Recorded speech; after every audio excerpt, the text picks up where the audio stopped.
Hello, Namaskaram, Vanakkam. I request everybody now to be silent. Excuse me,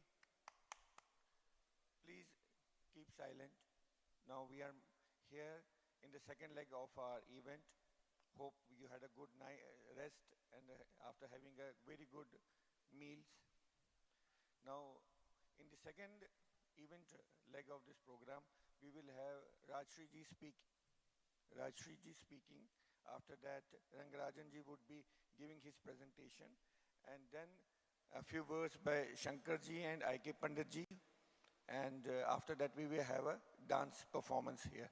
So we will enjoy that aesthetics and artistic presentation in the evening. In the meantime, please keep your mobile phone switched off or in the silent mode, so that let's focus on the works which our scholars are going to present before us. So now I would request Dr. Rajshri Vasudevan ji to take over the dais and give us illuminating talk now. Rajshri ji.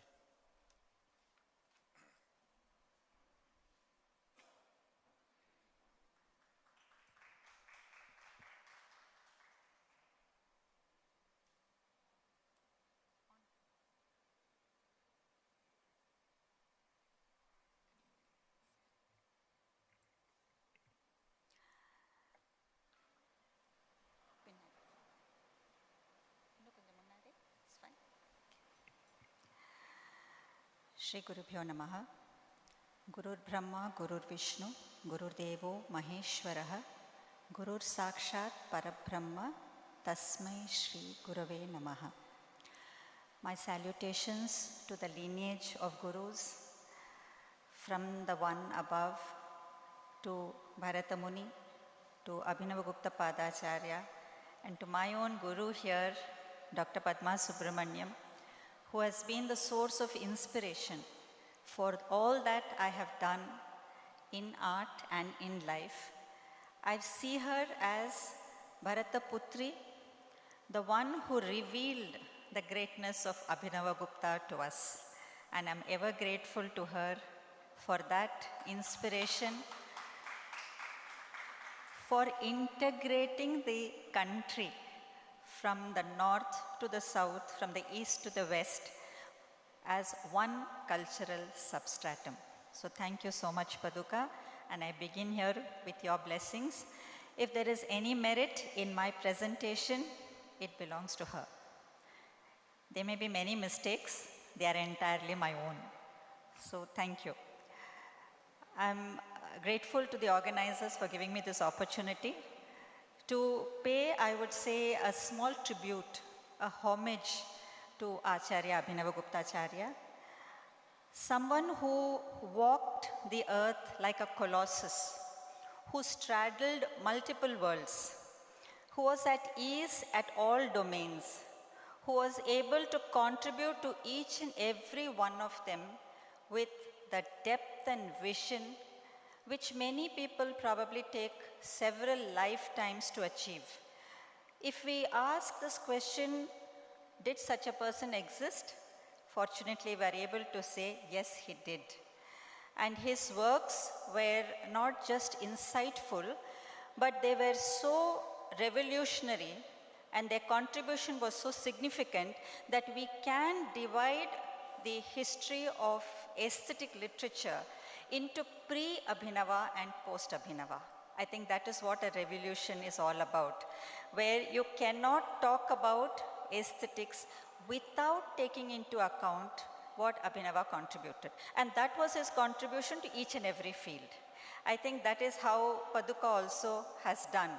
Now we cannot talk about the history of Bharatanatyam, of dance at large, without taking into account her contribution as a revival of Karanas. So that is what a revolution is all about, and we have Abhinavagupta as the revolutionary in that sense. Next. So we are talking basically largely about Abhinava Bharati. Everybody is aware that it is the commentary on the Natya Shastra. His other major commentary is, of course, the Dvanya Loka, which is on the Lochana. The important point to note here is that there are two perspectives with reference to what a commentary should be. There are some who say that a commentary should be exactly what the original is, which is what it is supposed to be also. As a joke aside, one of our relatives had come to the north when we were staying. He didn't know any Hindi. He was trying to follow the Hindi commentary of a cricket match. At the end of it, he said, two people seem to have played very well because those words kept getting repeated, and they said it was Shandar and Behreen. Actually, the commentator kept using these two words to show how well they had played. So a commentator, in a sense, is someone who is supposed to follow the original. The question arises, then is Abhinava a good commentator? Yes and no. Yes, because he has not technically deviated from Bharata's work. He has given all the explanation for each and every chapter. And no, in a sense, that because he was a Shaivite, his interpretation of the Natya Shastra is from Pratyabhijna Shaivism. So I would say that his contribution becomes even more original than just a commentator. That is what I would like to place in front of everyone here. His, next slide. Now, the main question that we are going to attempt here is what is the need to study about an ancient philosopher, somebody that everybody asks, especially the youngsters. Why do we need to study about all these people of the past, ancient aestheticians, Eastern philosophers? When today's world is moving at such a fast pace, it's completely technology-based. The answer to that is this. We are going to see Abhinava's approach to life, Abhinava's approach to art, the Shaivite underpinnings of Abhinava's aesthetics, and the relevance of Abhinava's philosophical approach or aesthetics today. Now, the whole attempt is to bring to light the enormous contribution of Abhinavagupta. The fact that his life has been pervaded by the influence of Shiva is known even before he was born, because his family was steeped in the Shaiva Darshana, and he is believed to be, or he is rather called as a Yogini Bhu, meaning that when his parents, they were literally in Shiva-hood, if you can use an English term, and they were so immersed in it that they saw the procreation of Abhinava itself as a contribution to continuing the Shaiva tradition, not as something which was born merely out of sensual pleasure. I think that's a very important learning for us for prenatal orientation of young mothers. How it can make a difference if the family is steeped in a certain tradition. It can make a difference to the progeny in that tradition. And so his becoming a great Shaivacharya was in a sense preordained. He was a Yogini Bhu.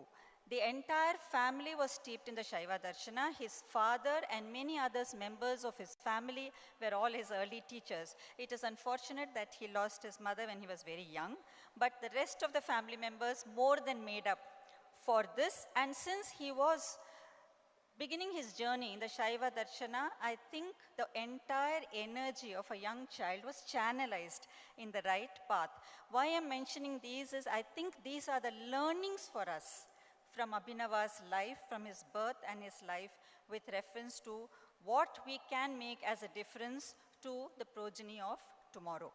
So this practical world that we are talking about is going to be illumined by the principles of Shaiva theory that he has put forward. Let us look at the review of literature. Very often people say Abhinava is so profound, it's very difficult to study him, so they avoid. Now there are two ways of approaching him as far as I am concerned. One is literature by Abhinava. The second is literature on Abhinava. When I say by Abhinava, I mean all the works that he has written. I think we've got more or less, in some condition, 50 major works. When I say major works, each we can have at least 10 PhDs written on each of the works. Besides that, we have works on Abhinava. So there are works which have been written in Sanskritam by many others who came after him.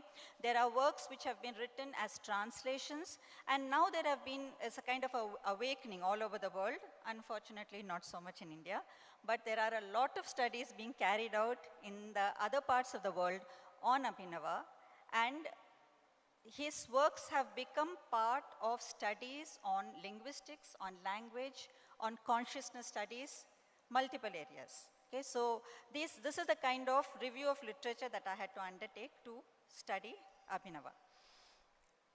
Then we come to, this is known to all our brethren who have come from Kashmir, that is the different teachers whom he had and the subjects they learned under him.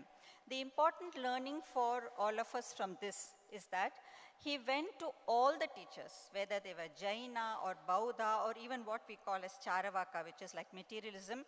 He went into the teachers who would otherwise, we may think, be inimical to the Shaiva Darshana. He learned under them as a sincere student, imbibing from them all the tenets of that tradition, and when he reported them in his works, they were faithful to what he had been taught. So you can ask the question, if he learned from so many different people, how did he come up with his own version of Shaivism, which doesn't seem to go against any of them, but it is something new. That is his mastery. When he put forward his tenets, it seemed as a natural conclusion or culmination of the synthesis of all the different traditions that he had studied. That is a unique quality. We have to learn from different masters. Only then our entire perspective, our horizons will enlarge. But when we learn from them, we have to be faithful to their particular perspective. But when we apply it to our lives, without destroying or criticizing or critiquing unnecessarily what they have put forward, we should synthesize all of them to give a very positive approach to life and art. That is why the list of teachers and the subjects. This is the method. Of course, I'm not going into the details. We can go to the next slide. Most of you there are familiar with these. They are supposed to be three major periods in his life. One was called the Tantrika, then the Alamkarika, and the Pratyabhigya, and we have mention of the works there. All seminal works, but it is not possible to go into the details. We are just taking only those which are important for aesthetics. Now, what is his Pratyabhigya approach? That is the philosophical interpretation of Natya Shastra from the point of view of Kashmiri Shaivism.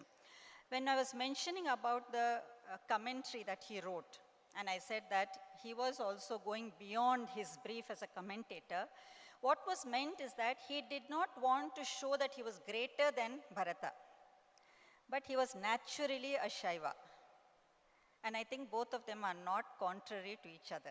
So when we approach a certain domain or subject with what is our natural belief system, we can still do justice to the original and still bring out our own perspective. And that is why his interpretation of the Natya Shastra is heavily Shaivite.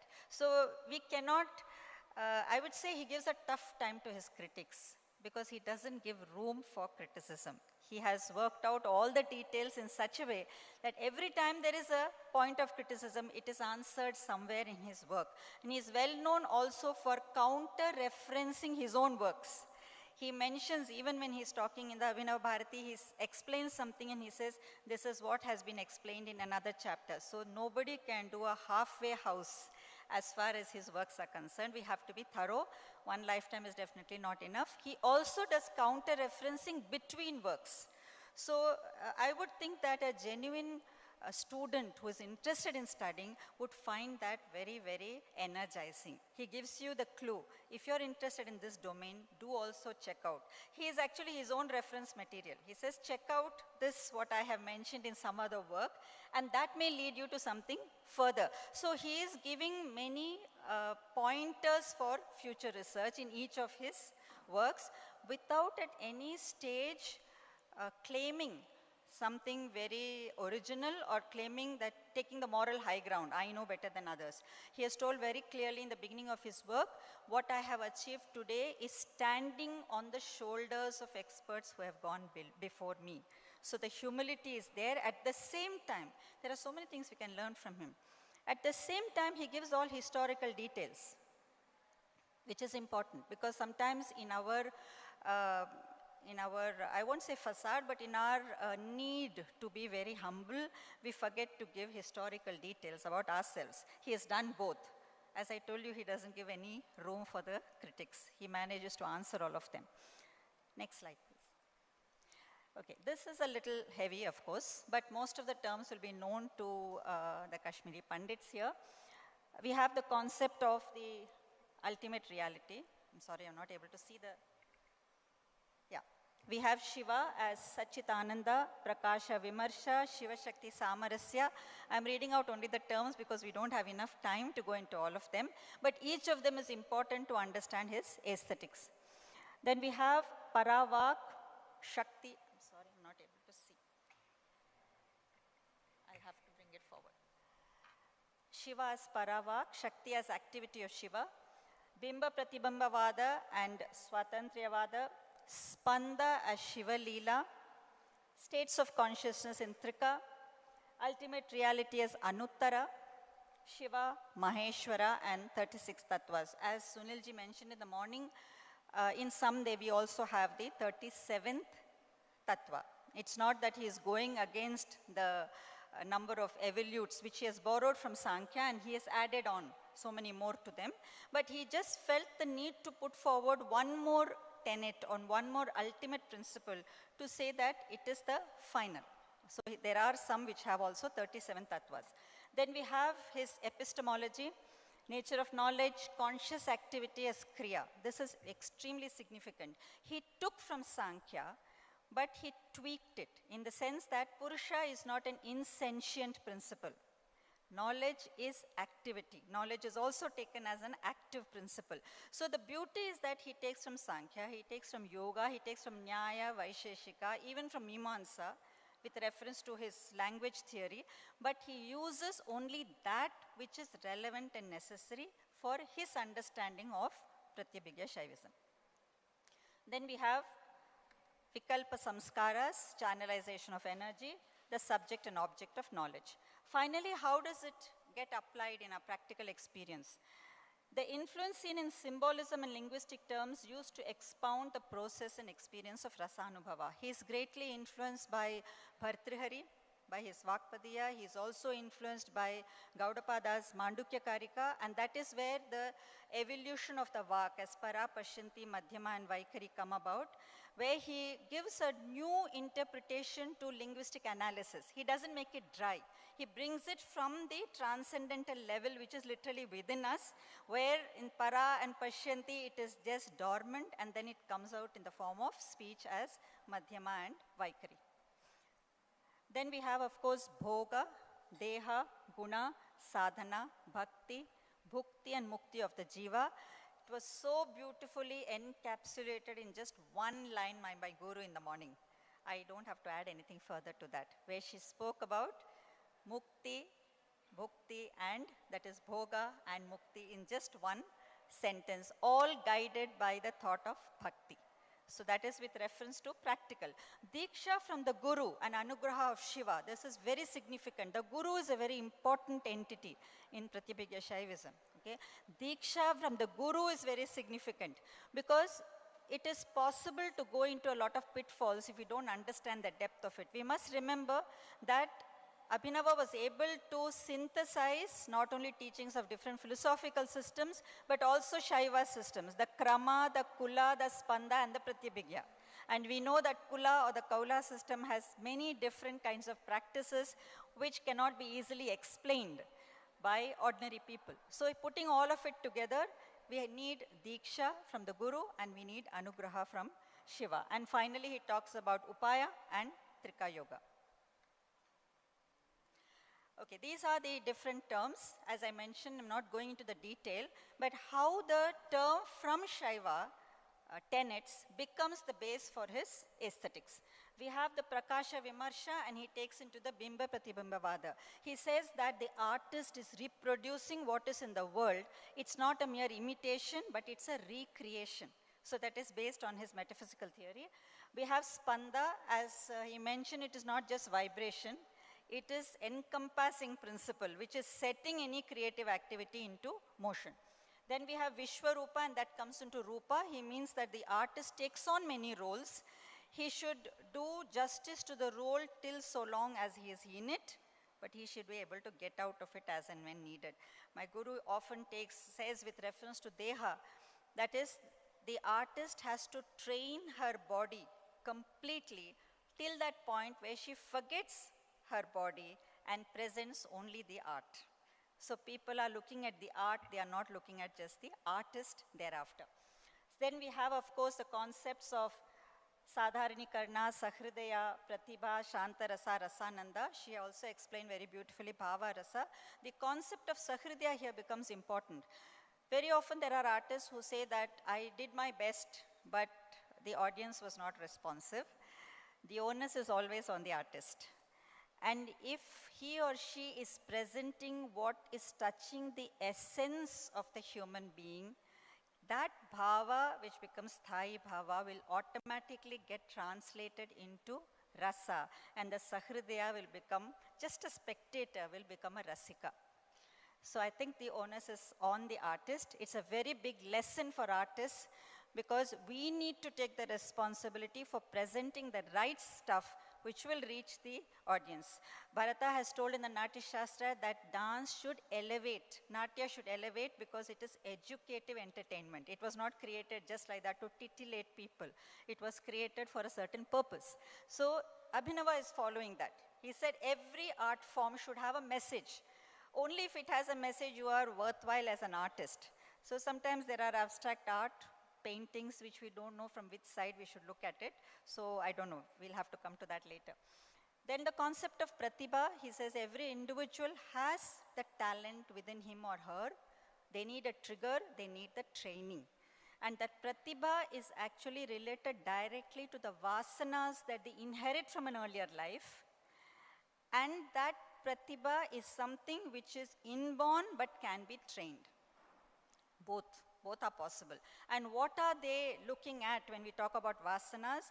They already have a certain cognition within them, but when the trigger happens and they go into the art field with the true sense of a genuine disciple or student, with reverence to the art, then that cognition becomes recognition of the essence, which is what is pratyabhigya. Pratyabhigya is recognizing what is already there within us. Yes, next slide. Yeah, this is, of course, what are the implications and possibilities. We can go further. This is his take on performing arts. I've just put it very simply as different principles. Next slide. What is being told here is that it all starts at a base level which is physical, which is empirical, and through this entire process of art, creation, transmission, and appreciation, the art expression becomes an art experience of bliss. So it moves from the empirical to the trans-empirical. That is not exactly expressed in the same way in Natya Shastra. Very often it comes across like a textbook, but Abhinava has given this kind of an interpretation. So the contextual relevance, of course, about rasa, as she mentioned, it is Brahmananda Sahodara. He puts it as one step lower than the ultimate reality, because art is going to give you a glimpse. Why only a glimpse? They may say if you talk so highly about art and about an artist, it should take you right up till moksha. Why is it one step below? That is because the art is still in some sense connected with the physical, with the tangible. And for you to rise above that, you have to get subsumed in it. That has to dissolve. The I-ness has to dissolve, and then there is only Ananda. When you're already in that state of Ananda, there is no need for you to even come back to the tangible world. But at the same time, when you have seen that glimpse, you would like to go again and again to it, and you would like to create that as an artist for the Rasika as well. This is his approach, summarizing it. His role as, his approach to life, his role as a Shishya. He was an extraordinary Shishya. It is believed that the name Abhinavagupta was given by his teachers. I don't know really whether we know his original name. Some say, of course, that Abhinavagupta, meaning that, he was like a terror to his classmates, and so it was very Gupta, this. Some say, go to the extent of saying, it means Gupta Pada means he was actually an incarnation of Adishesha. These are all different theories. But the fact is that he was an extraordinary Shishya. And since he got his knowledge from some of the best gurus at that time, it also translated into being one of the best gurus as well. That is why we see in Madhuraja Yogin's eulogy to Abhinava how much he has praised him. He has taken him as an ultimate teacher or guru. Then, of course, as an acharya, as a siddha, as a yogi, and as a jivan mukta. This is what we can learn from his approach to life. Finally, his approach to art. We have as an artist, as a researcher. Many people say he just wrote a commentary. What's so great about it? In the commentary, he has told exactly how we should go about research. He starts off with a thesis. He goes through all the chapters. When he starts off, it's only a hypothesis. He goes through all the chapters, gives all the evidence necessary for it. At the end of it, he concludes it as a thesis. That is exactly how a doctoral thesis has to be written. So every researcher needs to read at least his methodology. How did he go about it? He has given, we talk about review of literature as if it's a new Western construct. No. Abhinava has given the entire review of literature, whatever was there available at that time, from different gurus, from different teachers, with reference to the different subjects. What more do we need as a role model for becoming the best researcher? Then, of course, we have art commentator, which he has done in his two major works. We have art historian. As I mentioned, he has given historical details of his life, people he learned from, the texts when they were written, what they were referencing. That makes him an art historian as well. Then we have an art critic and author. Why art critic? Is because at some points he critiques his own work.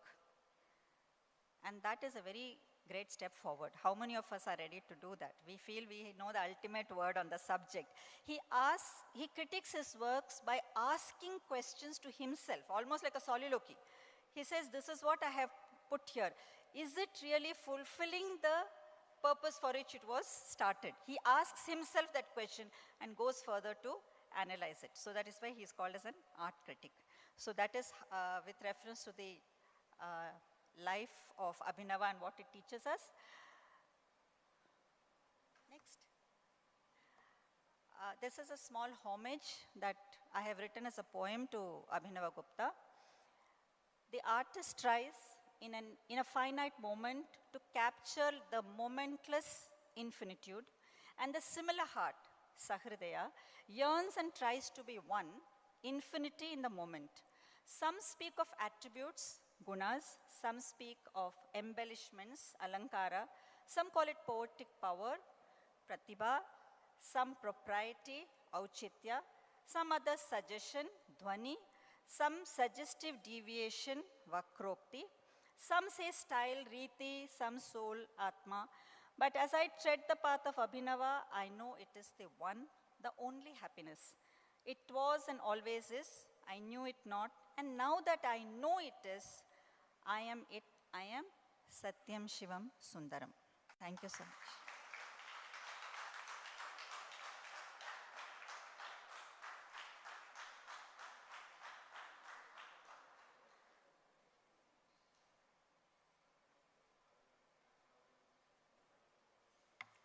Thank you, Dr. Rajshri Vasudevanji. As expected, her talk is always illuminating, and she keeps us scratching our mind to think in a different direction, and that's what she did today in her talk. Before Abhinav Gupta Padacharya, there was one more Shaivacharya in Kashmir in 8th century. His name was Shaivacharya Utpaldev. He was the propounder of a theory which is known as Pratibhijna.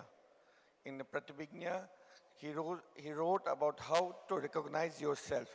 He has written Pratimigya Karika, and he composed devotional hymns in the form of Shiv Stotravali. Shiv Stotravali is known as the celebration of Shiva. There is one more shloka in Shiv Stotravali which says, Dukham api sukhayante, where the sorrow turns into happiness. Visham api amritayante, where the poison becomes elixir. Dukham api sukhayante, visham api amritayante, mokshayati sansara. This moksha is the means of liberation. This world is the means of liberation. Yatra marga shankara. That is the marg of Shankara, that is the marg of Kashmiri Shaivism. That is the marg of Trikadarshana. So that is what Utpalcharya ji wrote in Shiv Stotravali, and that lineage flowed from that till Mahamaheshwara Abhinavagupta Charya. So now, you can take the mic. And you can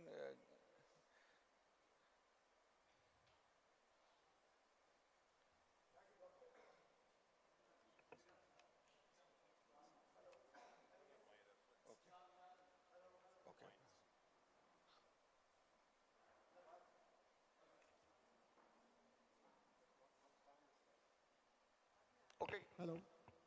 Yes. Wonderful presentation, PowerPoint. It gives everything.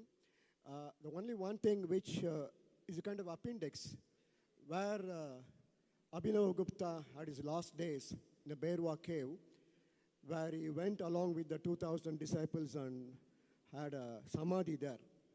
Of course, we visited long time before. In 2025, some Kashmir Pandits, they have done a research on that cave using local penetrative radar to find out the date of the cave. But information, I have not received it. So those people who are here, probably they work on that cave. Actually, Sitaram and myself, we wanted to go to that cave as soon as possible, and with some scientists and work on. It's very, very important because we have to date the, cave date is very important to ascertain the date of Abhinavagupta. So I humbly requesting the Kashmiri Pandits who are here, take some more interest in the cave with the scientists and do research on that one. Thank you very much. Thank you very much for that. Thank you. Now I request Shankarji.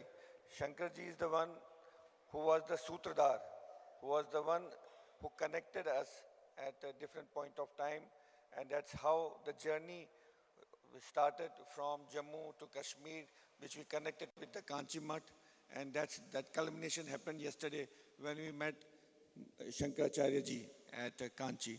So we would like to thank you, Shankarji, for doing all this for us. So I would request you to say a few words which reinforces this connection, this bond, this love and affection.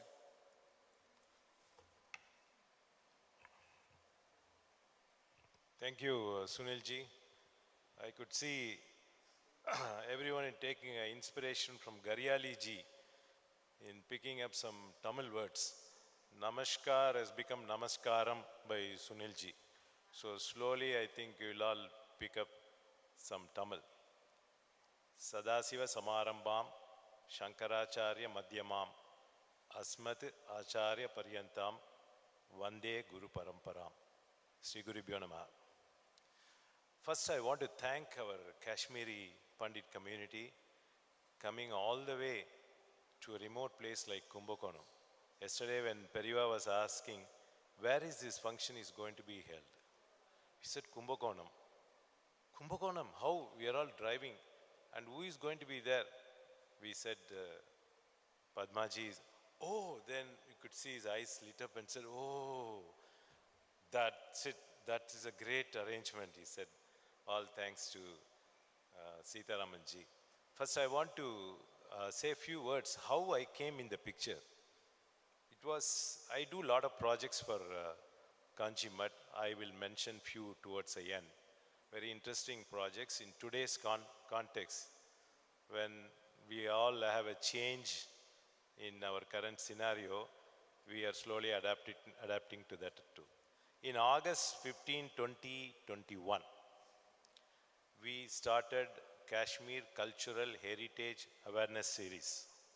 Seeing Padmaji here, I feel very bad that she was not part of our program, even though we did more than 102. The last one was by Aditya Raj Kaul about Kashmir months after Pahalgam. So he was narrating the phone calls he was getting on that day. Now we covered almost all the topics. How this all started was in 2012, I was part of a delegation from Kanchimat, which included Narayana Iyer and few other Kanchimat staff, along with a Stapati, Nandakumar.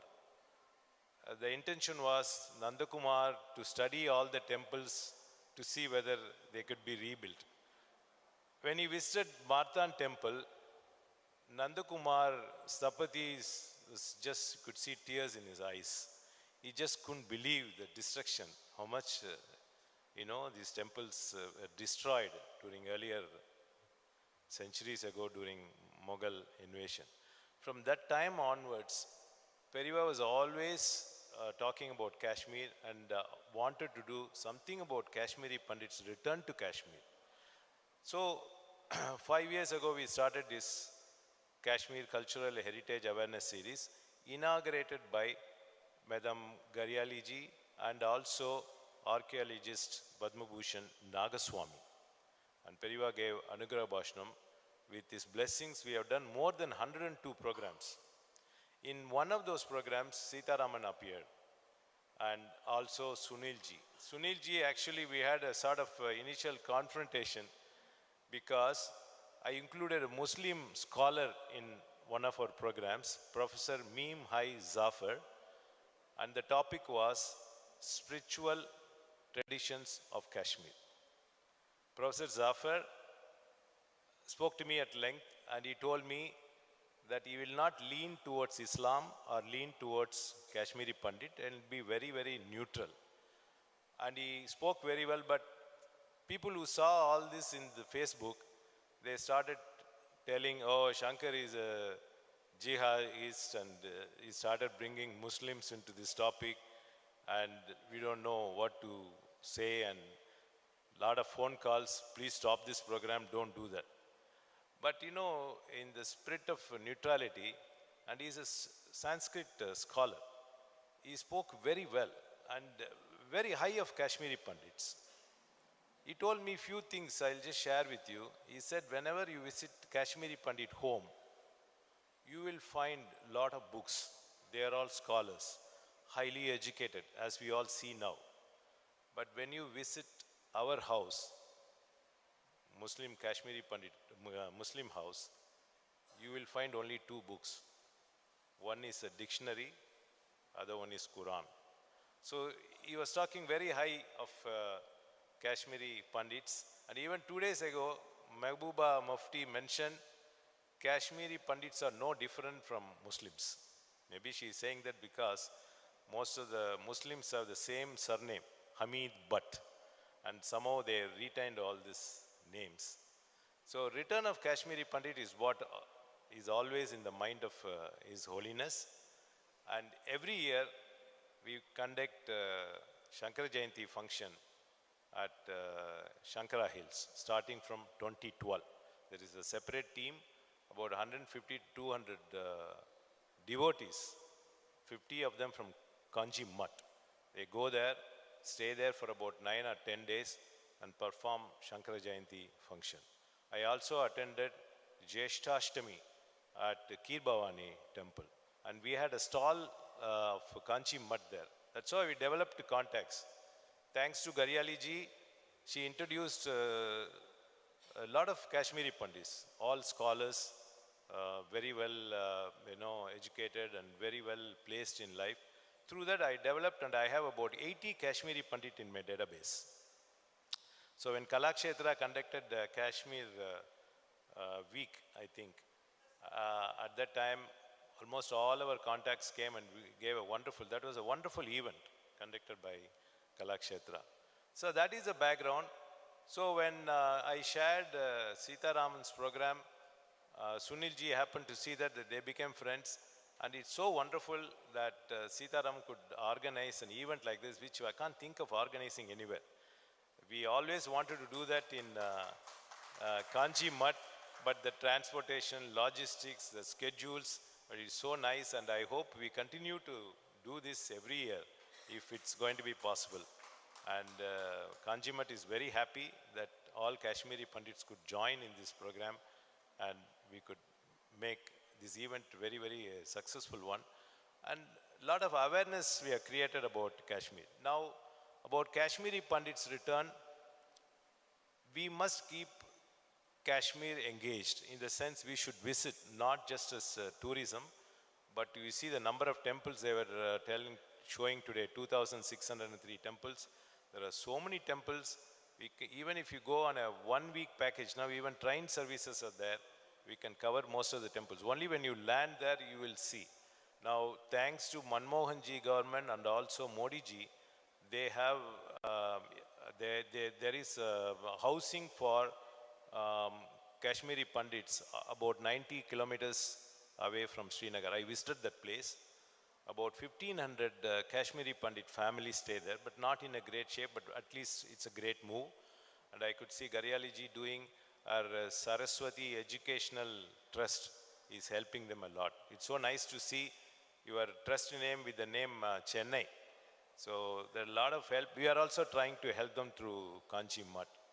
We will try to revive our Kashmir cultural heritage awareness and start doing the streaming. We were doing every Saturday, 1 hour, so that people in the US also can watch. A lot of Kashmiri Pandits from United States joined this program. That's all a small intro I wanted to share, and thank once again Sita Ramanji, Padmaji for coming all the way and joining, and all our Kashmiri Pandit team visiting, and the residents of Koustubam and Srivatsam. And we always see some program in Srivatsam or Koustubam, keeping all the residents engaged. Thank you very much.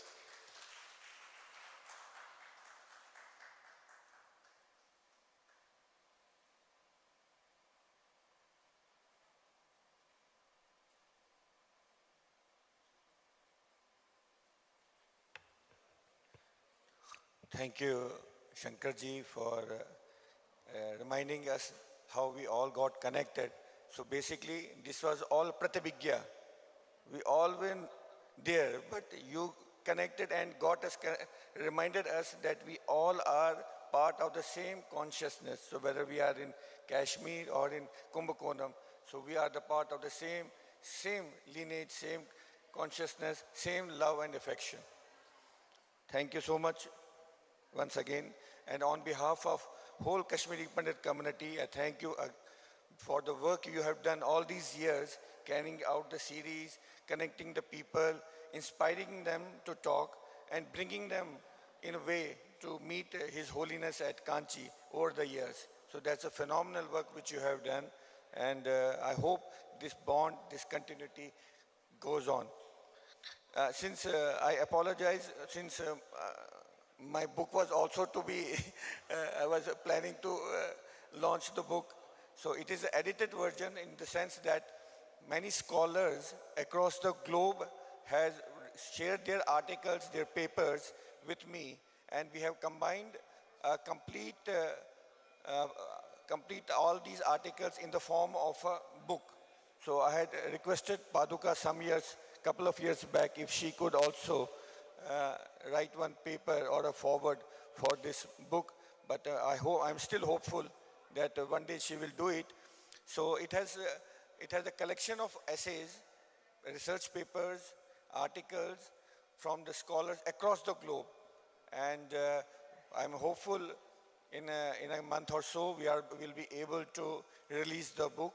And this is the cover page, so I thought that on this auspicious occasion, let me release the cover page and make you aware that one more book would be coming soon on MAHAMAHESWARA ABHINAVAGUPTA. So, having said so, I would now request Rangarajan ji our distinguished scholar to come up on the stage and take us along the Abhinava journey. So this Abhinav Chetna should keep on happening every moment. Rangarajanji, please, and make us aware about your research which you have done on MAHAMAHESWARA ABHINAVAGUPTA. And after that, we will have a dance performance guided by Dr. Rajshri Vasudevanji.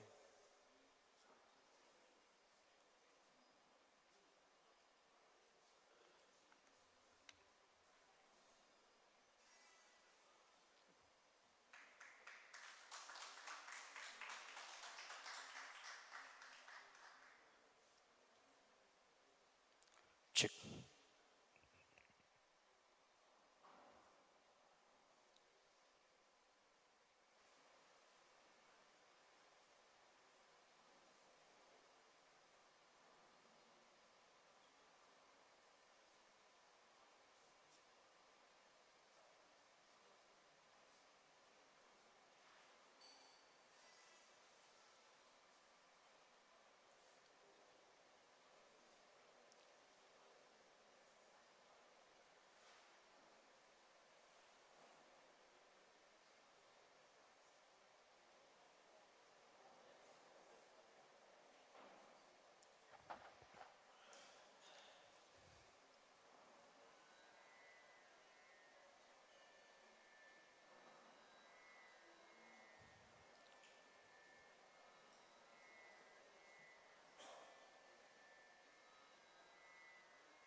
Mike and I తీసుకో.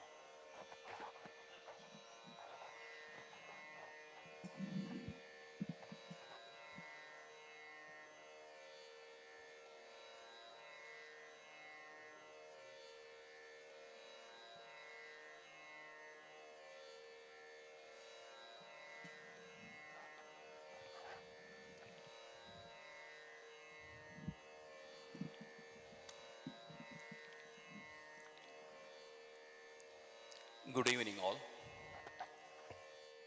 We have spent this afternoon in deep scholarly engagement with philosophy, with tradition, with great legacy of Sri MAHAMAHESWARA ABHINAVAGUPTA. Before we move into the cultural program, I invite you all to make one more journey, this time not through words, but through sound.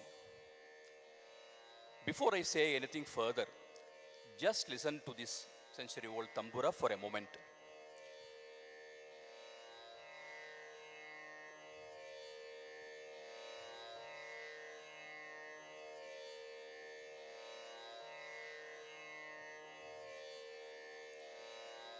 That resonance is not a warm-up.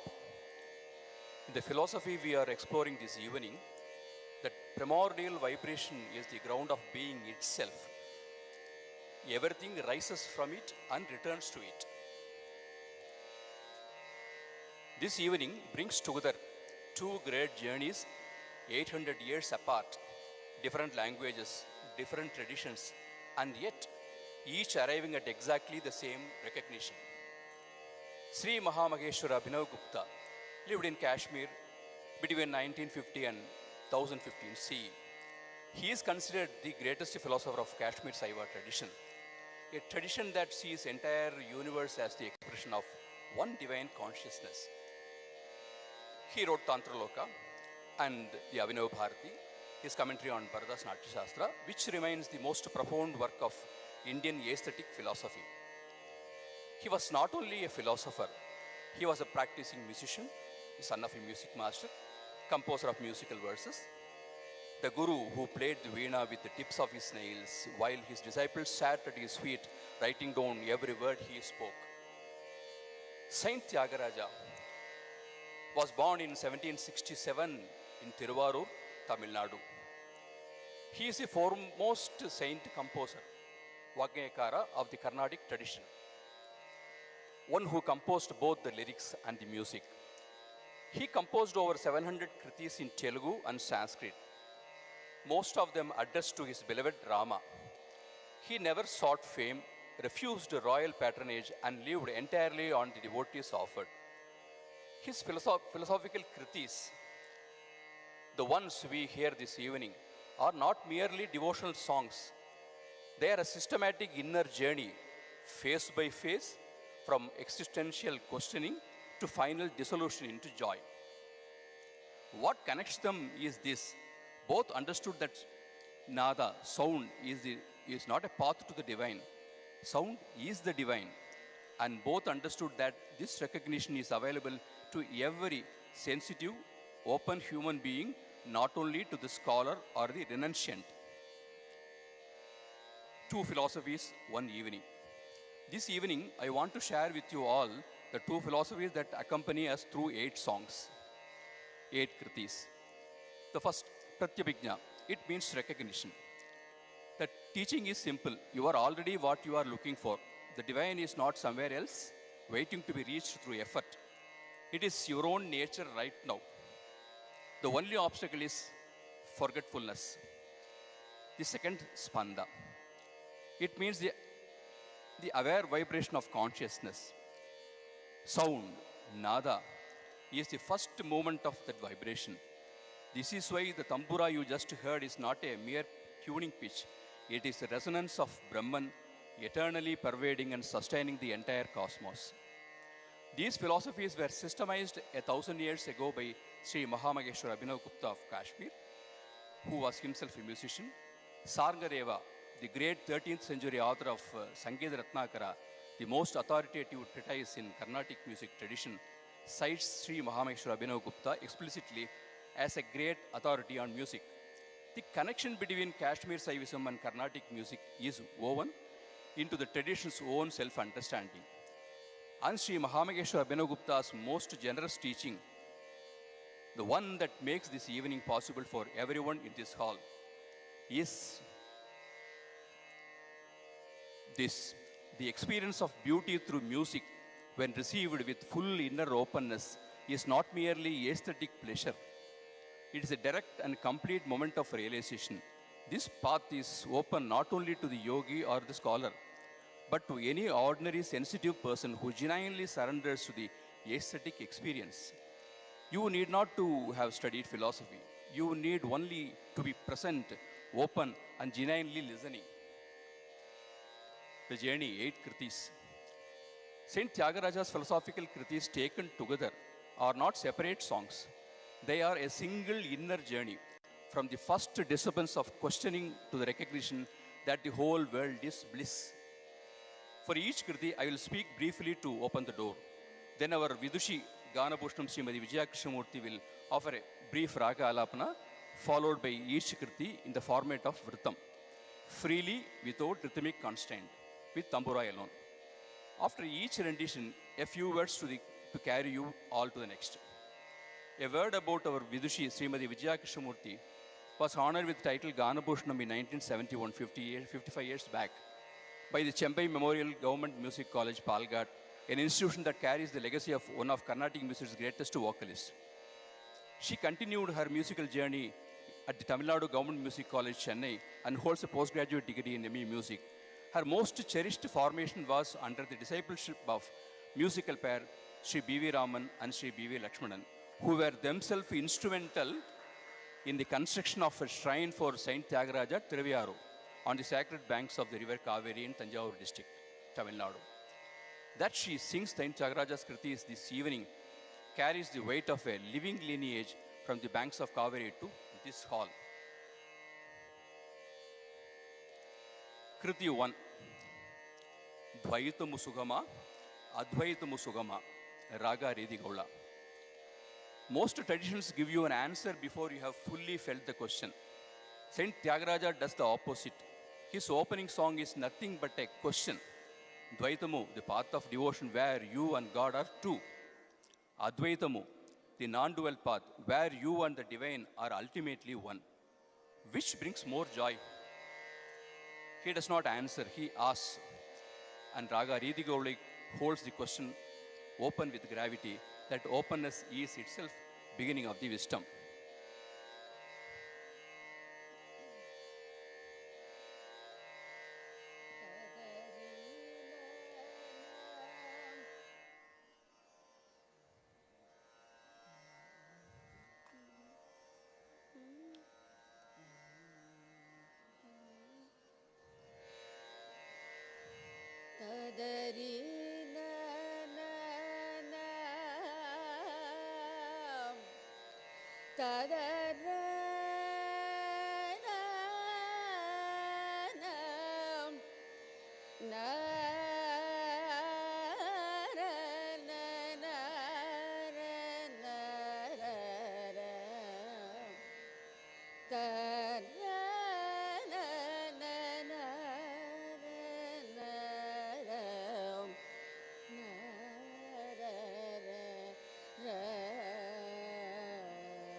The Raga Ridigaula held the question without answering it. Good. The question needs to go deeper from the philosophical to the personal. Not which path, what do we really want? Kalyani Raga will hold this. Kriti 2. Niti Chala Sukhama. Is wealth truly happiness, or is quite surrender at Rama's feet the real wealth? Saint Tyagaraja is not saying wealth is bad. He is asking us to be honest with ourselves. What are we actually living for? And when we reach for it, get it, does the restlessness stop? Or does it simply find a new object? Raga Kalyani opens a vast luminous space in which the question can sit honestly. The first two kritis together are Shobha, the consciousness beginning to feel its own contraction. This is the beginning of return.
Sannidhi save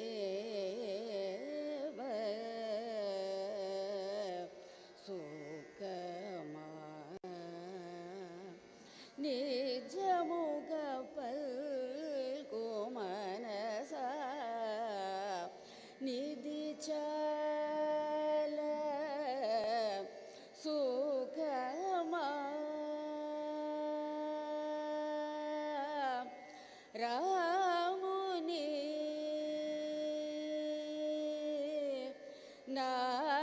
नारामुनि Sannidhi save सुखमा सुखमा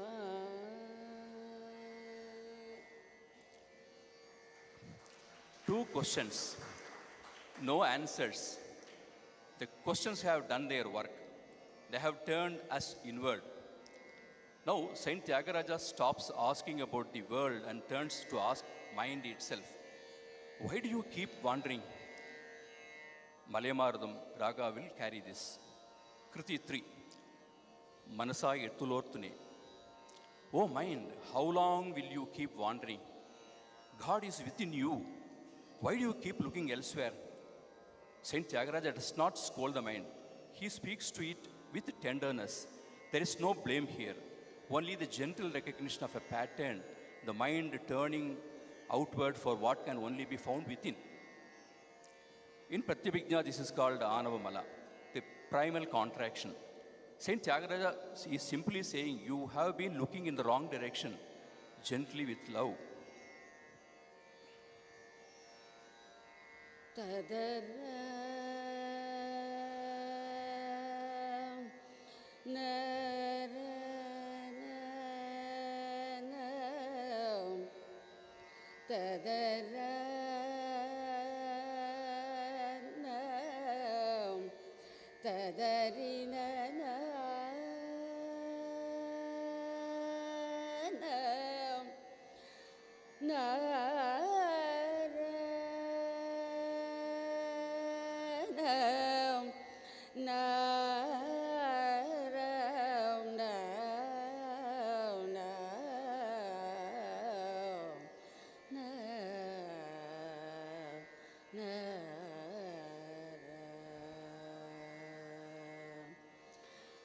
मनसा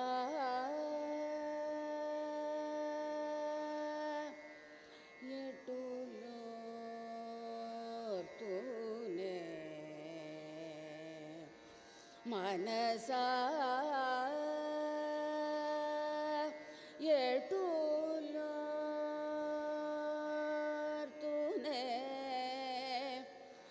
नामनवी चेकोनवे मनसा यटुलोर्तुने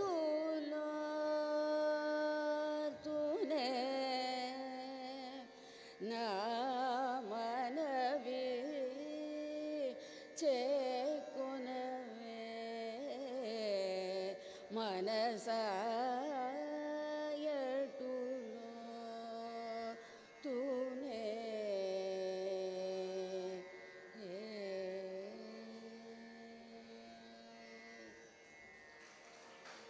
The mind has been seen clearly, tenderly. Now something opens naturally. Saint Tyagaraja lifts his eyes and salutes all the great souls who have walked this path before, Sri Ragam will carry this salutation. Kriti 4. Endaro Mahanubhavalu. Salutations to all the great souls, sages, musicians, devotees, who have recognized and merged in the divine truth. To truly recognize greatness in another, that same greatness must already be present in you. You cannot recognize what is completely absent in you. So when Saint Tyagaraja bows to all the great souls, he is also recognizing that same greatness within himself. Every salutation is the self-saluting itself. This is bhakti as recognition, the joy of consciousness resting in itself.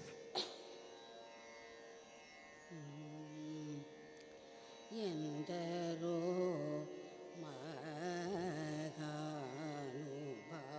ಮಹಾನುಭಾವುಲು అందరికీ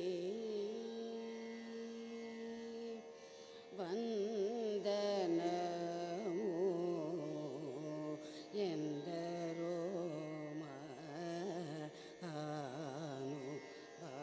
మహానుభావులు అందరికీ వందనము ఎందరో మహానుభావులు సామ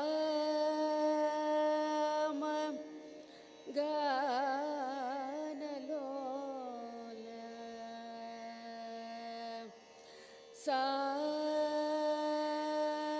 సామ గానలోల మనసి జలావణ్య ధన్యమూర్ధన్యో ఎందరో మహాను బావులు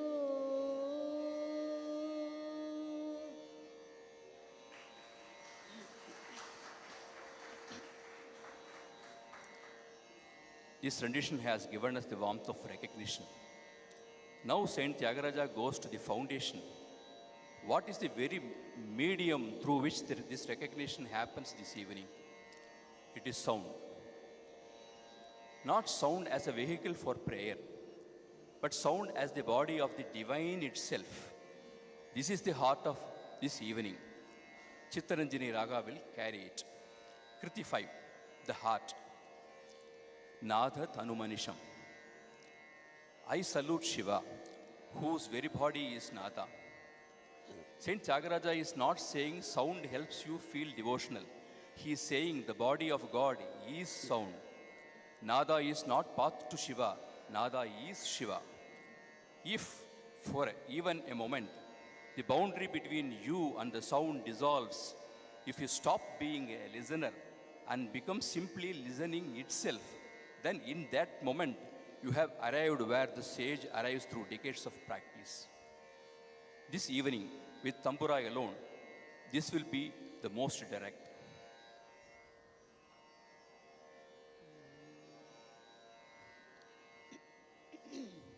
నాద తను మనీషం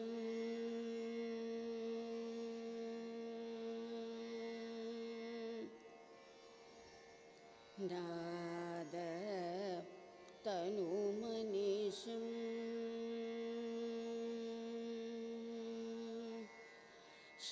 శంకరం నాద తను మనీషం శంకరం నాద తను మనీషం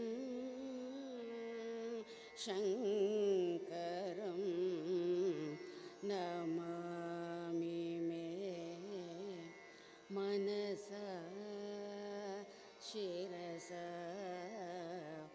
నాద తను మనీషం शङ्करं नमामि मे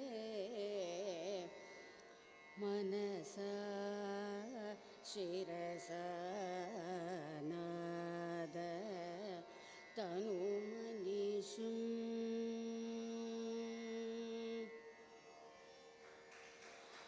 मोदकरा निगमोत्तम सामवेद सारं वारं वारं मोदकरा निगमोत्तम Samaveda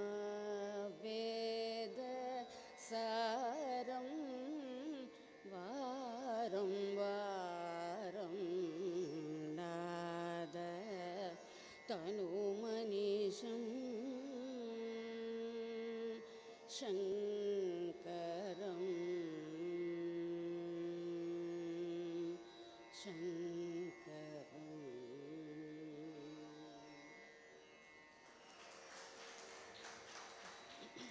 If Nada is the body of the divine, what are the individual notes that make up the body?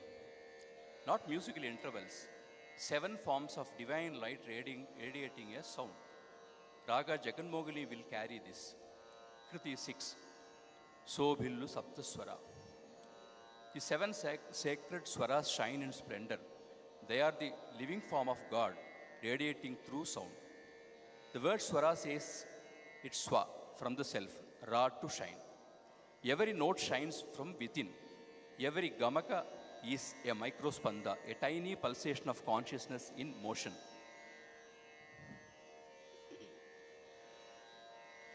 नाभि हृत्कण्ठ रसना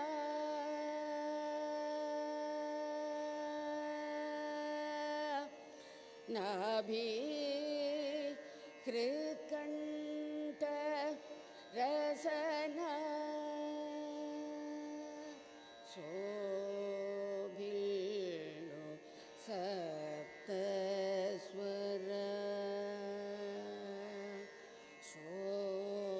शोभिल्लो सप्तस्वर शोभिल्लो सप्तस्वर शोभिल्लो सप्तस्वर सुन्दरुल भजिम्पवे मनसा शोभिल्लो सप्तस्वर सुन्दरुल भजिम्पवे मनसा शोभिल्लो सप्तस्वर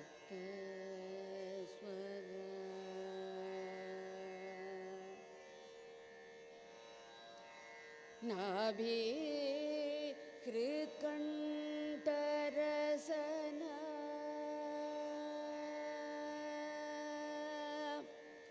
नाभि हृत्कण्ठ रसना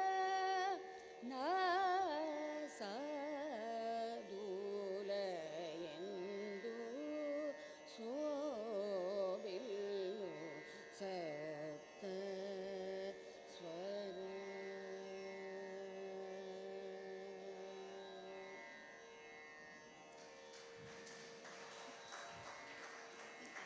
We have heard the full case. Nada is Brahman. The swaras its radiance. Now, Saint Tyagaraja asked the decisive question, not as a debate, but as someone already standing at the answer. Raga's Saramati will carry it. Mokshamu Galada? Can liberation be attained by those who have no understanding of Nada, the very body of Brahman?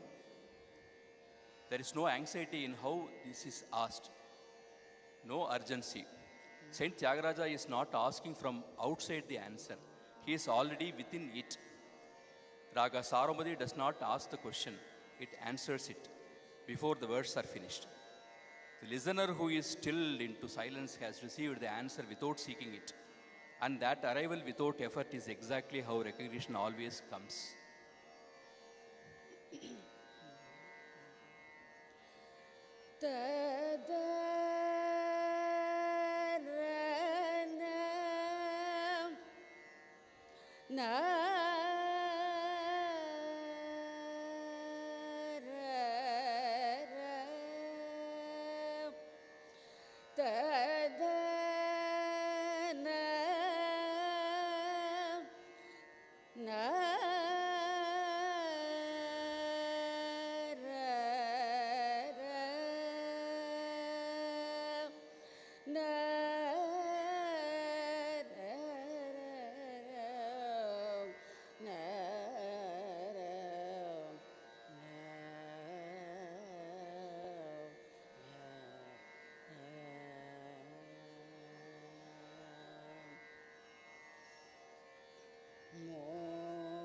మోక్షము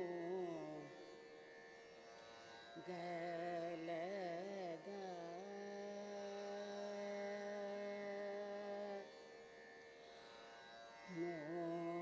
మోక్షము గలదా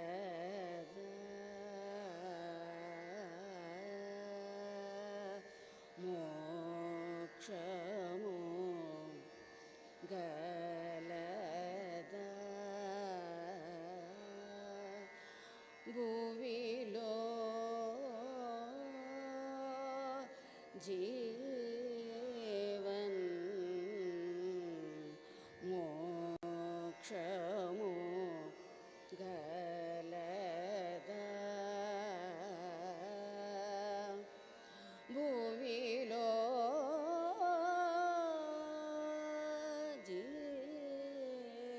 జీవన్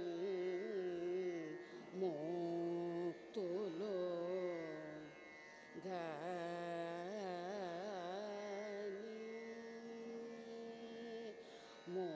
ముక్తులు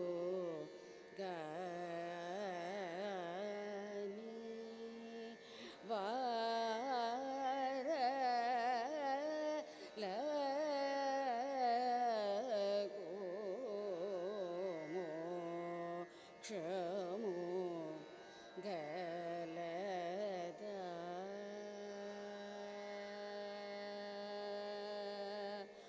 భూమిలో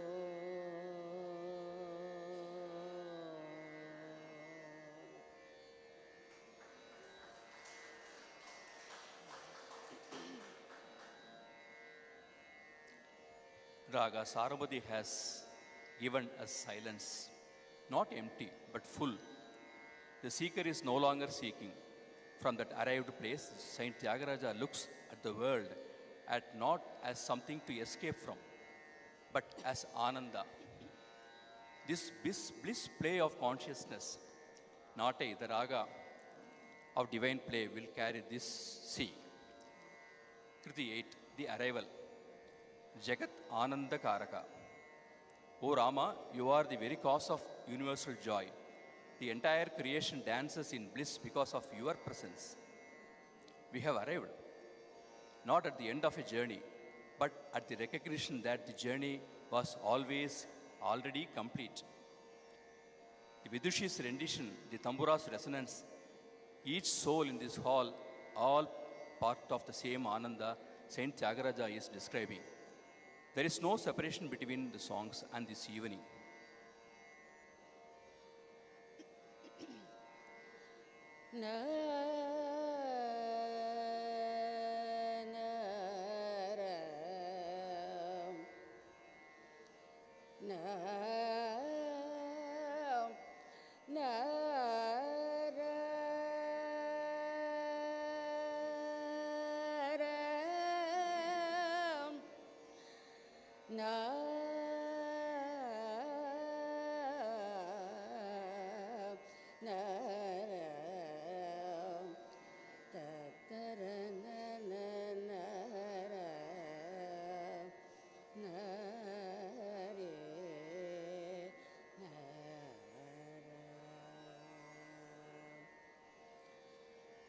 जगत् आनन्द कारक जगत् आनन्द कारक जगत् आनन्द कारक जय जानकी प्राण नायक जगत् आनन्द कारक जय जानकी प्राण नायक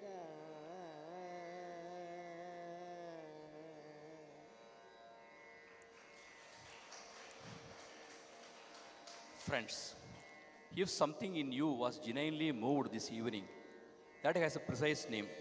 Sri MAHAMAHESHWARA ABHINAVAGUPTA called it Brahmaswada Sahodara Samvit, consciousness touching the sibling of Brahman bliss.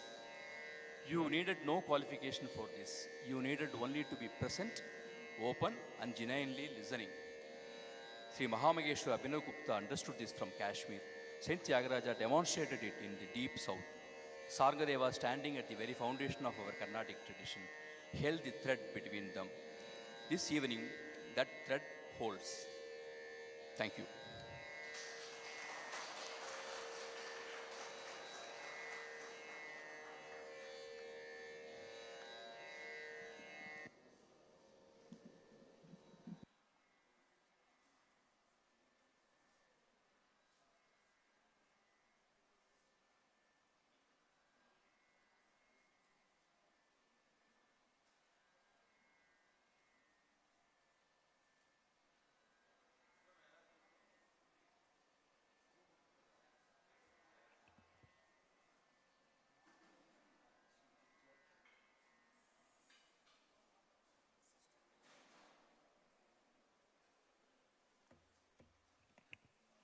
Thank you, Rangarajan ji and Srimati Vijay Krishna Murthy ji.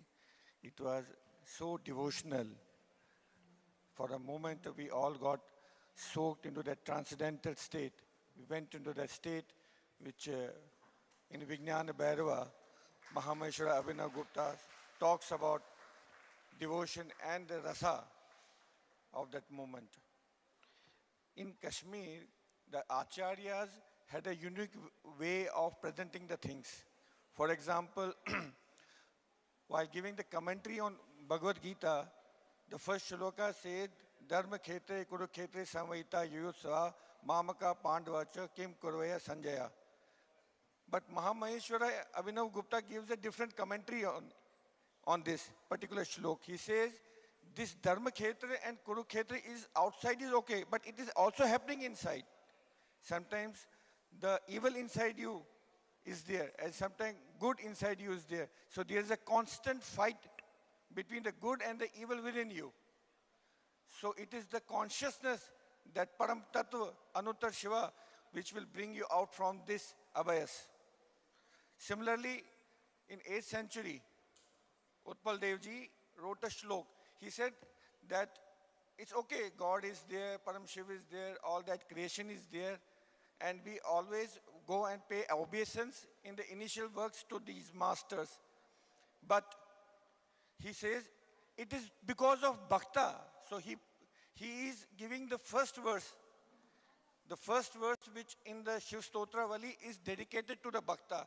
He says God is perceived because of the bhakta. So therefore I pay my obeisance to the bhakta, because of his bhakti the Shiva can be revealed.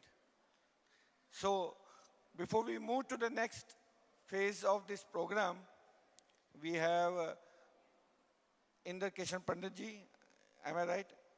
He is the president of Kashmiri Pandit Sabha in Telangana. So he wants to say a few words. After that, Shakti Munshi ji will say 5 words, 5 minutes. and then we will have a dance performance. Please bear with me for another 10 minutes. I will explain my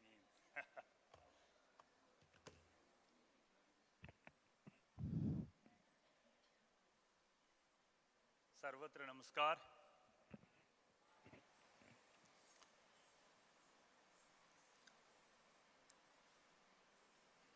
From yesterday, I am deeply immersed. First day, we had Holy Darshan of Sri Shankaracharya ji, conversations with him, and from today morning, we have lot of presentations, recitations. People talked about MAHAMAHESHWARA ABHINAVAGUPTA ji. I am not a scholar on MAHAMAHESHWARA ABHINAVAGUPTA ji, and as so much has been spoken about his life, about his teachings, and we are here, the confluence of Kashmir and the rest of the India. I thought it is appropriate to introduce you Kashmir through my eyes, the place I belong to. That will give you a sense that in many ways people say it's a paradise on earth. We call it as Kashyap Bhumi, and more oftenly you will say Kashmiri Pandits calling it our motherland. And very unfortunately, say 36 years before, we were forced to leave. But all our efforts are there, and with the blessings of all of you, with the blessings of His Excellency, yesterday we had a good darshan of Sri Shankaracharya ji.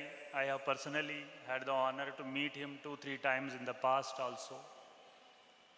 I am sure there are days to come when we will reclaim Kashmir, wherein all of us will be back at our places. With this resolve, on this birth anniversary of the greatest saints, to whom we pay respects, regards today in whatever form, I am sure all of you will be with me to fulfill this wish, to make this resolve, make it happen.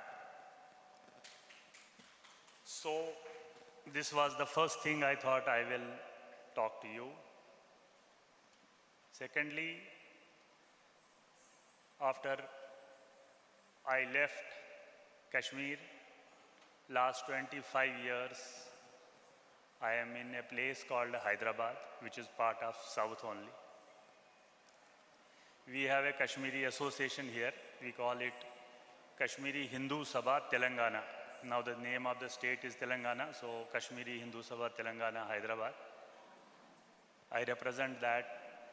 And one of the important aspects of that is to sort of preserve our rich legacy, spiritual legacy, our heritage, through various means, conducting such programs, trying to make people meet, interacting with our Telugu brothers, sisters, and trying to impress upon our younger generations so that they continue this rich legacy. As I mentioned to you, I will introduce you to Kashmir, the place I was born. It's a small place, and incidentally I was thinking it also starts with K. The village name is Krungsu, Krangsso. And from yesterday today we are in Kumbakonam, yesterday we were in Kanchi, so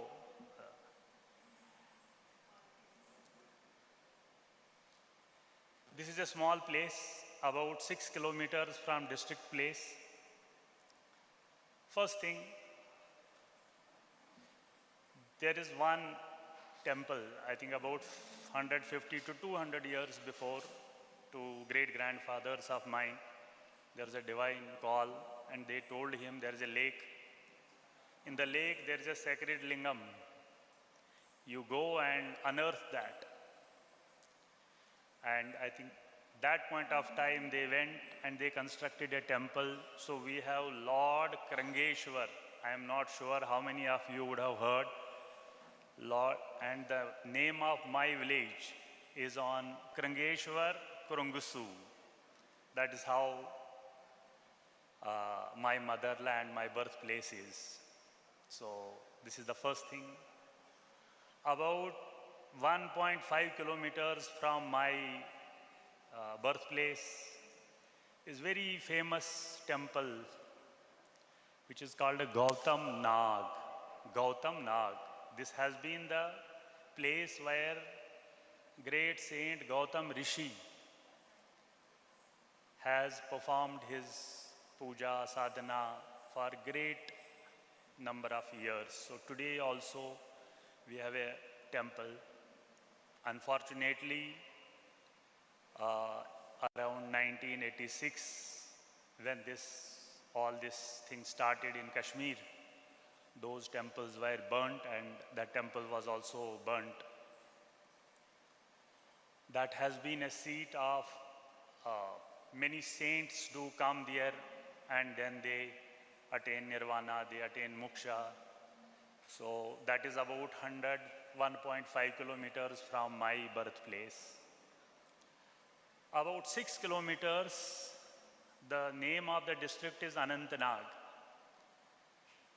Anantnag means unginat nags. Many springs are there. It is said in the history that Indra Bhagwan did some mischief with Gautam Rishi and Ahilya. And then Gautam Rishi gave shrap to him that your body has a lot of boils. So he was in a great trouble.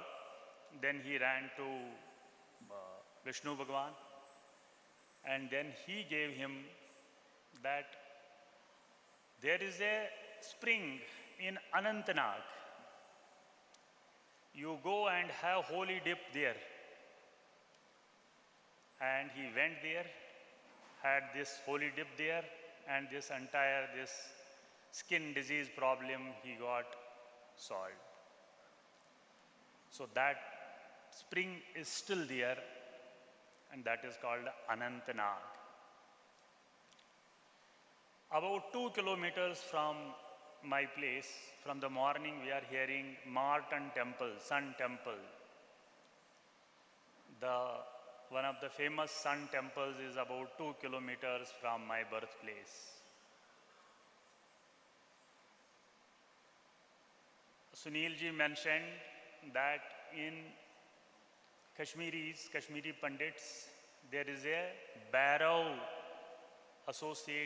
attached to a place. So there is a barrow, Ganga Anand Barrow, a place which is in Martand, and he is supposed to be our protector. About 2.5 kilometers from there is our Ishta Devti, which is Mata Bargshekha Bhagavati. It is on a hillock. And it is said that when Butchkan, he came and he destroyed all the temples. Mata at that time, generally in Kashmir, they are all in the form of shela, which is big stone. So she she turned upside down and then sort of hid her face. So that is, we call it as Bargashekha Bhagavati. About 8 kilometers from my birthplace, there is a place right now called Bijbihara, which derives its name from Vijayeshwar. Somebody spoke about lunar calendar. Kashmiri Pandits have a lunar calendar for about more than 5,000 years. We still have a Panchang. And most of us Kashmiri Pandits today, every day, we look at that Panchang. It is a part and parcel of our culture, religion. We do anything based on that, and that has been there since 5,000 years, and it is now moved to the other part of Kashmir, which is Jammu. So this is, I have not enumerated many of them, but I have in brief tried to tell you a small village. We were here, 12 families of Hindus, about 800 families of Muslims over there. This was the richness of our religious, spiritual identity, getting connected to all those things. And this is how I am now trying to imagine how powerful it would have been 800 years before, 1,000 years before, 2,000 years before. So I thought I will talk about this and present to you this.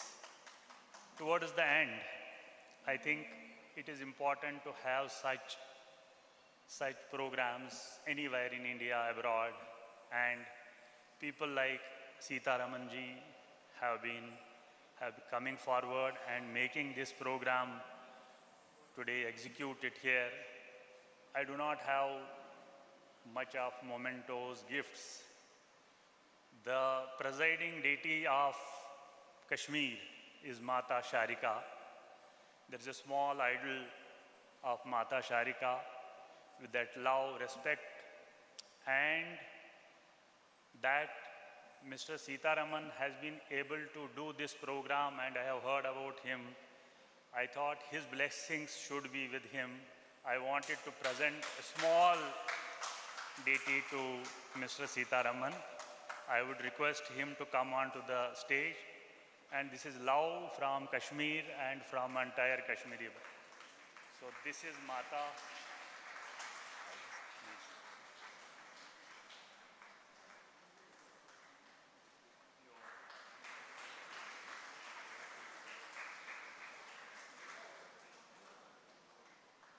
Thank you. Namaste. I'm blessed. This is. Thank you. Thank you, I.K. Pandit ji. You know, the best part of Kashmir had been, because there were so many literary figures, historians, writers, scholars. In 6th century AD, a unique Purana was written in Kashmir, which is known as Nilmat Puran. In Nilmat Puran, it talks about the rituals, traditions, festivals, worship of different deities. And in the Nilmat Puran, there is one shloka which says, Kashmir Parvati Paroksha Tat Swami Maheshwara. Kashmir is herself goddess Parvati, and Lord Shiva is the master of that. In Rajatarangani also, Pandit Kalhan writes that there is not a space equivalent to a sesame seed. Till matra, there is not a space equivalent to a sesame seed which is not a tirtha of either of Vishnu or Shiva in Kashmir. So this talks and gives us insight how much reverence, devotion, and how much sacred places were in Kashmir in the earlier ancient times, which after 14th century, when the invasions happened, got destroyed and completely wipe it out. So to reclaim that is also a journey, and I'm hopeful that with the blessings of Param Shiva and Paramba, one day that stage will come, that time will come, that holy land will again attain its glory, which gave Mahamaheshwara Abhinavagupta, Shri Utpal Dev Ji, Mammat, Kayyat, Billat, Kalhan, Ralhan, Jona Raja, Anandavardhana, Jayant Bhatta, Vasuguptacharya, and so many rishis which spread across the length and breadth of this wonderful, pious land of Bharata. Now I request Rajshri ji if they are ready. So we will have a dance performance. Let's get soaked into that rasa, that aesthetic delight which Mahamaheshwara Abhinavagupta talks about. So let us enjoy and get completely immersed into that transcendental experience. I welcome Kripa, Hamsini, and Akshita. All of them are students. Some of them are students, some are working. It gives us immense pride that they are managing their professional career and as well as this dance along with it. I welcome them on the stage and let's have this wonderful evening with them. Thank you.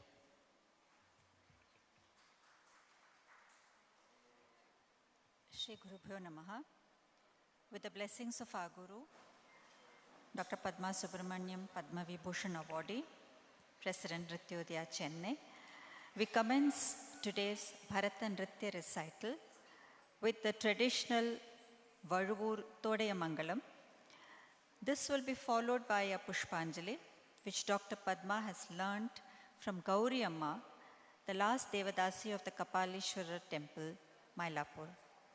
In this Pushpanjali, an upper Tevaram has been used. We have Pushpanjali in Ragam Nate, Talam Adi, performed by Srimati Kripa, Akshita and Hamsini.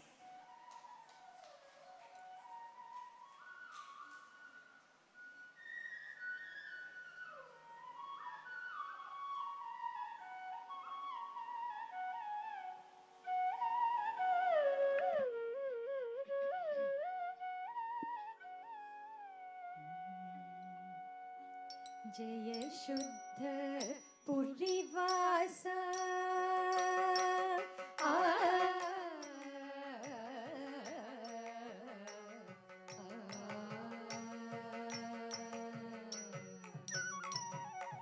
जय शुद्ध पुरीवासा जय महाज्ञान सदेश जय गज संहारेश जय कृतिवशेष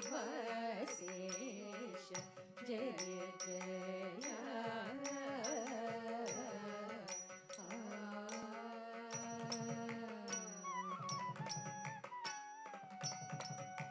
श्री कृतिवासेश्वर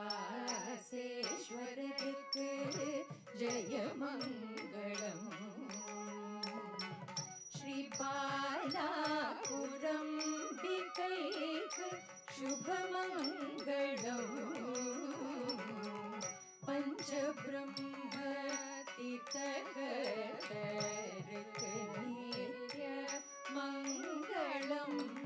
भक्तस्वामी नादक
கைப்போது மலர்தூவி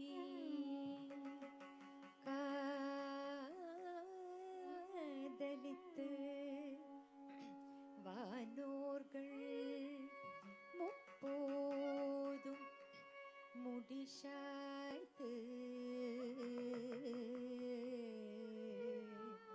தொழ நின்ற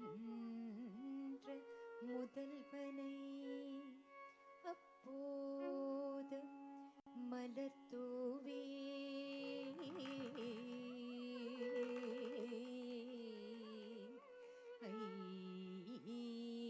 ஐம்புலன் அகத்து அடக்கி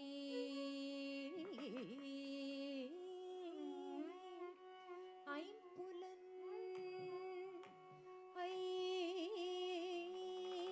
ஐம்புலன் ஐம்புலன் ஐம்புலன் ஐம்புலன் அகத்து அடக்கி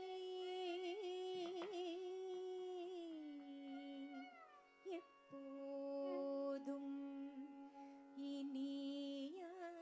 இனியானை என் மனத்தே வைத்தேனே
Yes, still stitch it.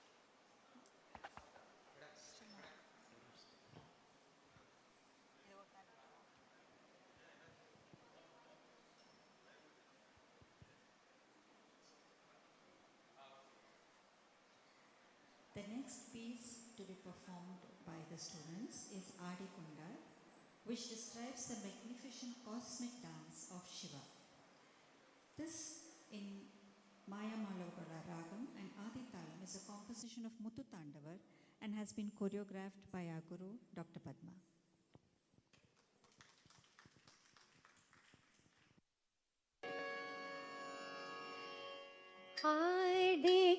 ஆடிக்கொண்டாரந்த வேடிக்கை காண கண் ஆயிரம் வேண்டாமோ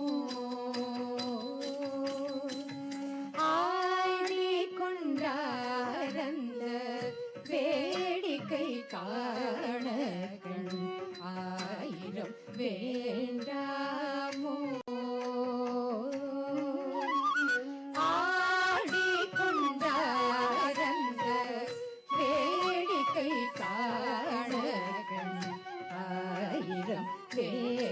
வேண்டாமோ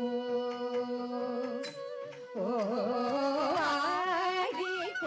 ஆடிக்கொண்டாரந்த வேடிக்கை காண ஆயிரம் வேண்டாமோ ஓ ஆடிக்கொண்டாரந்த வேடிக்கை காண ஆயிரம் வேண்டாமோ ஓ ஆடிக்கொண்டாரந்த வேடிக்கை காண ஆயிரம் வேண்டாமோ ஓ ஆடிக்கொண்டாரந்த வேடிக்கை காண ஆயிரம் வேண்டாமோ ஓ ஆடிக்கொண்டாரந்த வேடிக்கை காண ஆயிரம் வேண்டாமோ ஓ ஆடிக்கொண்டாரந்த வேடிக்கை காண ஆயிரம்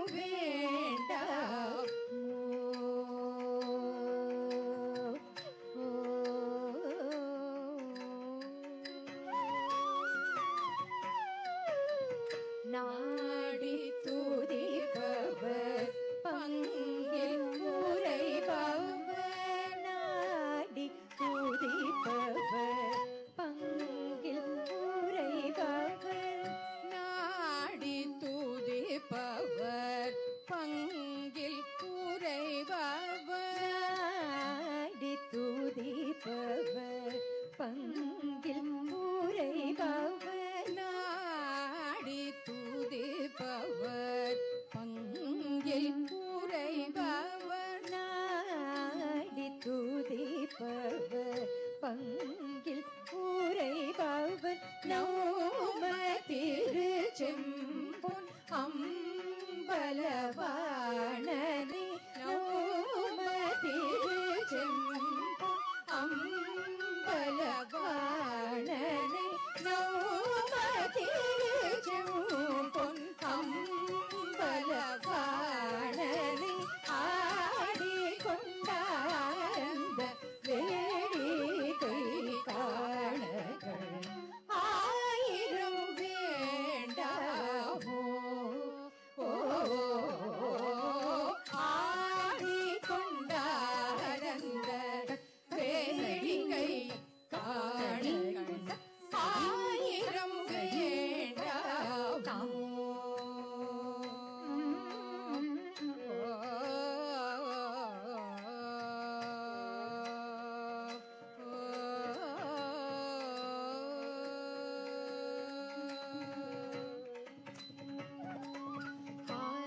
நவமணி மாலைகளாட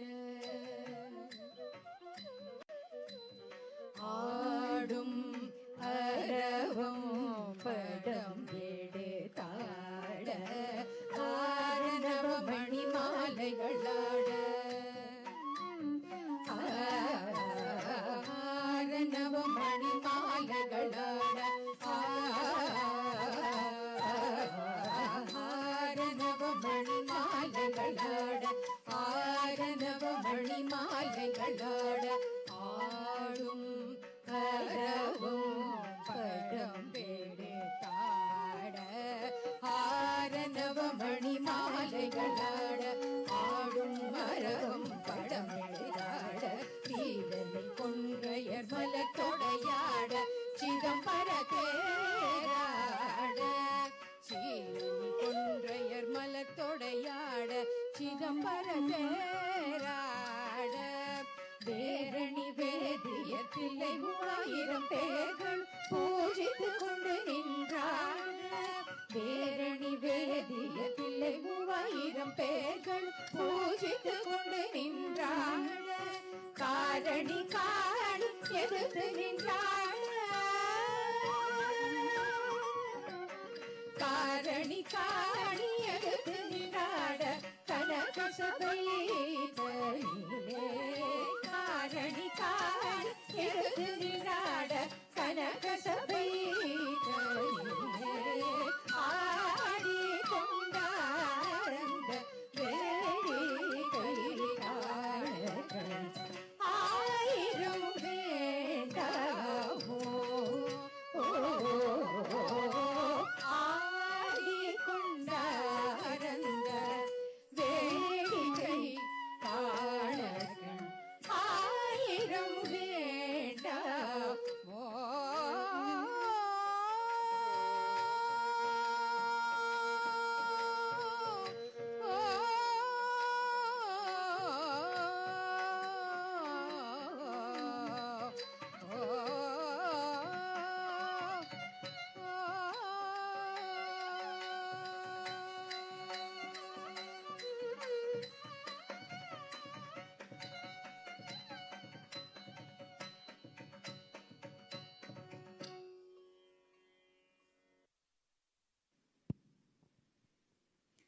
At the conclusion of this evening's recital, we have the Shiva Panchakshara Stuti, which was mentioned by Srimati Gharyali in the morning. It has been specially choreographed for her daughter's Arangetram by Dr. Padma in Sindhu Bhairavi Ragam and Khandachapatalam. Each of the verses starts with the letters Namah Shivaya. At this point, we would like to thank the organizers, especially Sri Sunil Raina and Sri Sita Raman, for giving us this opportunity to present our Bharatanatyam recital in front of all of you on this very auspicious occasion of MAHAMAHESHWARA ABHINAVAGUPTA Jayanti. Thank you.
Namah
Shivaya.